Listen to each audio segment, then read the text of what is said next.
It is a code that's established by our colleagues, and it's also expected by our patients. There is an ideal that we're all living up to, or should live up to, and in doing so, we maintain that confidence. A code of how we conduct ourselves clinically, how we deliver care to patients, but also how we collaborate with each other. And maintaining that confidence is so very important. It's all about trust and confidence in the relationship that we have with our patients. I remind myself and I remind my colleagues that the word origin for patient comes from the word suffering. And we have to remember that our patients, in some way, shape, or form, sometimes more, sometimes less, are suffering. And our first obligation as professionals is to approach every patient like a regular human being.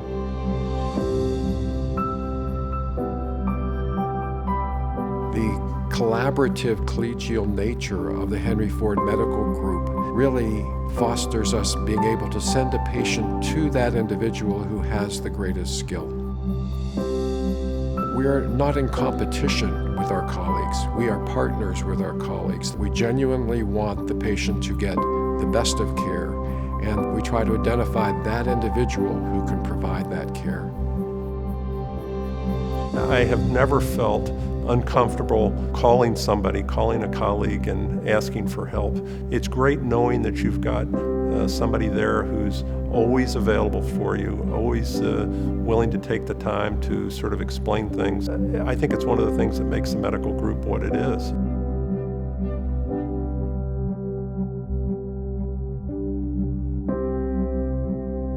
No patient wants the doctor's self-interest to be greater than theirs. We profess that we have the knowledge and skills to help patients, and patients need that help. And that's the social contract that allows a medical professionalism to exist. Every culture, every patient deserves and wants respect, politeness, and thoroughness of knowledge.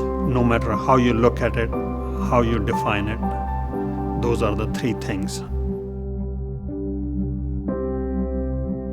A high degree of professionalism is having a focus on the responsible conduct of research. I think most of our scientists, in fact all of our scientists, understand the high degree of professionalism required to do high quality research. I think it's our obligation to train the future generation of physicians. Education actually helps the teacher as much as it helps the student, because in order to teach, you have to stay abreast of the developments. In addition, I have found from my personal experience that we have younger people with bright minds, and many a times you learn from them.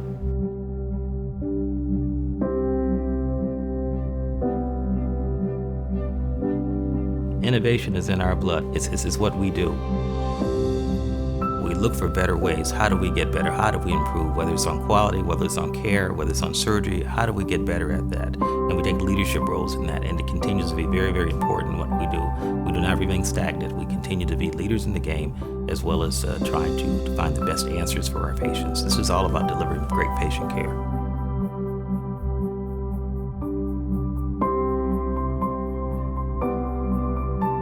I think there's always this altruism that people have, and I think that continues through an entire career.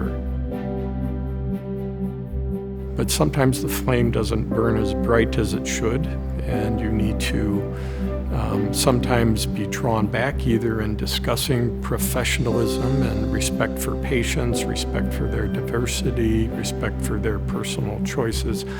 That needs to be reflected upon on a fairly regular basis. I like to think from a patient's perspective what professionalism in the Henry Ford Medical Group would look like is they would see us as physicians who want in the care of medicine to demonstrate excellence and expertise. That's what I see when I look at the